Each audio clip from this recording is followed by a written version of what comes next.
This is Versailles and its famous palace. It's June 1789. Here in the tennis court room, 300 representatives of the people of France have gathered to form a national assembly, swearing to never disband unless change is brought to how the country is governed.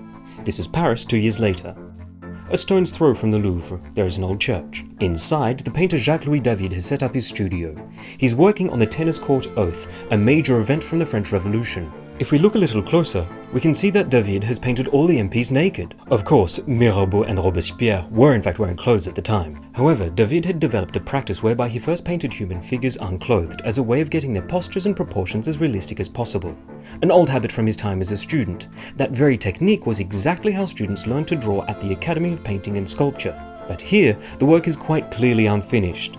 A simple explanation: David didn't have enough money to finish the piece. Hence, some 200 years later, these parliamentarians are still bearing all as they decide on France's future.